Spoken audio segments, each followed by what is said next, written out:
नमस्कार सर्व ताईंना, दादांना. आजींनी केलेली आहे ही बघा एकदम सुकटीची झणझणीत आणि तेल टाकून व लाल मिरची टाकून खेड्यातील पारंपरिक सुकटीची भाजी. हा व्हिडिओ नक्की बघा. सर्व ताईंना आज आजी करणार आहे एकदम सुकटीची भाजी. ती बाबांसाठी. आता बाबा मेंढे का गेले त्याच्यामुळं. हा ना आजी, कशी होणार ही भाजी? पातळ का थोडीशी पिवळी का घट्ट? सरभरीत. आणि सुकटीची भाजी तुम्ही मुंबईवरून आलेले म्हणताय. अशा प्रकारे आता तुम्ही कढईमध्ये टाकलेली आहे आजीने, तुम्ही पण घेऊ शकता. काही न करता फक्त गॅस आजी पहिले आता दुसऱ्यांदी भाजी करू राहिली ते आपण सुकटीची. हे बघा आता आजीनी जवळजवळ 2-2.5-3 वगैरे तेल टाकीन त्या आणि फुल गॅस चालू बघा. अशा प्रकारे आता सुकट हलवून घ्यायन त्या. याच्यात लाल मिरची वापरणार का आजी तुम्ही? आता व्यवस्थितपणे त्या सुकटीचं आता याला परतून घ्यायचं आहे. आपण ती सुकट टाकली होती ना ती.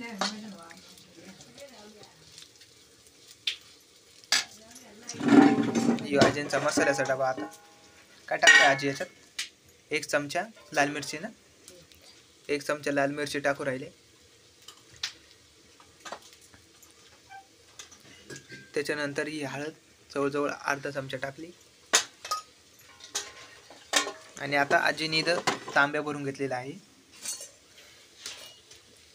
ही एकदम आता सोपी भाजी, लवकरात लवकर होते, काही टाइम नाही लागत तिला. त्याच्यानंतर जवळजवळ 1.5 चमचा आजीने मीठ टाकलेलं आहे. आणि हे सर्व गोष्टी टाकल्यानंतर व्यवस्थित परतून घ्यायची आपल्याला सुकटीची भाजी. सुकट मस्तपैकी एवढ्या तेलामध्ये चांगली लाल होऊन द्यायची थोडीशी. लगेच आजी आता परतून घेतल्यानंतर पाणी टाकू राहिले 1 तांबे. आजी कशी होईल चवीला ही? एकदम भारी बनणार ना चवीला. काही मटेरियल नाही वापरलं तुम्ही याच्यामध्ये एवढं खास ना, तरी स्वादिष्ट. कमी टाइममध्ये जास्त अशी लवकरात लवकर मांसाहारी लोकांसाठी, म्हणजे ते मांस खाते त्यांच्यासाठी ही भाजी होणार आहे. कामावरून आले तर थकले तर करू शकतात अशी कमी साहित्यामध्ये स्वादिष्ट भाजी.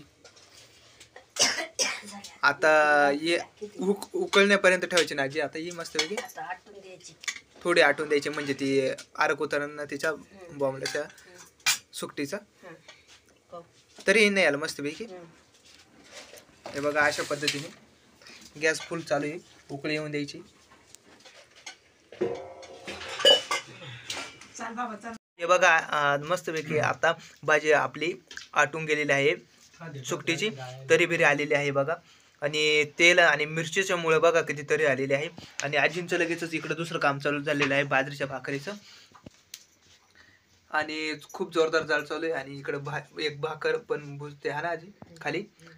आणि आता लगेच आजी त्याला पाणी लावून मस्तपैकी बाजरीची भाकर आणि सुकटीचं कालवण. आणि आता बाबांसाठी केलेलं आहे, पण आमच्यासाठी वेगळं करणार आहे त्या. आता व्यवस्थितपणे पीठ मळून घेणार. इथं आपला डबा आहे आणि ही आपली सुकटीची भाजी इथे गॅसवरती शिजते. जर तुम्ही अशी सुकटीची भाजी बनवली असेल तर कमेंटमध्ये निश्चित सांगा. मिळूया पुढच्या व्हिडिओमध्ये. जय शिवराय, जय महाराष्ट्र. धन्यवाद.